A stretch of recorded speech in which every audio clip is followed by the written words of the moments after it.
3 নম্বর তার লেনদেনের মধ্যে কোনো গেলটি না থাকে। এই 3টা গুণ যার আছে সে বড় এবং দামি হইতে পারে। যাই হোক, হাদিসের কথা, কোনো ব্যক্তি 1 ঘন্টা গরিবের অভাব মোচনের জন্য চিন্তা করে কিছু দিতে পারলো না, শুধু অভাব মোচনের জন্য চিন্তা করে, হায় আল্লাহ লোকটা এই অভাবে কষ্ট হইতেছে, তার কষ্ট যেন না থাকে, এই জন্য চিন্তা করে তার জন্য নবাবী মসজিদে 60 বছর নফল ইবাদত করার সমান সওয়াব পাবে। তাহলে আজকে আমরা যারা আয়োজন করছি তাদের এই দামটা তো পাবো ইনশাল্লাহ তারা।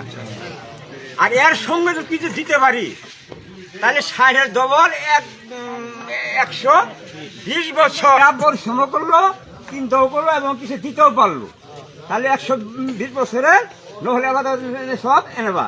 ওখানে যাওয়া শুধু আদি সাহেবের যারা আর ওই এলাকার মহল্লার লোক ছাড়া কেউ নবী মসজিদে বাদ করতে সুযোগ পায় না। যাই হোক, আর আমাদের যুবকেরা বা বয়স থেকে এই স্বভাবের ভাগ্য ইনশাল্লাহ। যাই হোক, আপনারা আসছেন, এটা নতুন প্রতি বছর জন্য আমরা এসে আরো বাড়াই দিতে পারি, তার জন্য দোয়া করবেন এবং যারা মেহনত করবে এগুলোর জন্য দোয়া করবেন, আগামীতে এসে তার বেশি মেহনত করতে পারে, বেশি মাল দিতে পারে। যাই হোক, এখন আরেকটা কথা আছে, ইনকামের চেয়ে ভিতরের মধ্যে শান্তি মহব্বত বেশি। আমি 1 লক্ষ টাকা ইনকাম করলাম, যার শান্তি পাবো 1 লক্ষ টাকা গরিবের কাছে হাতে বিলে দিতে পারি, তার চেয়ে বেশি শান্তি পাওয়া যায়। এটা ঠিক।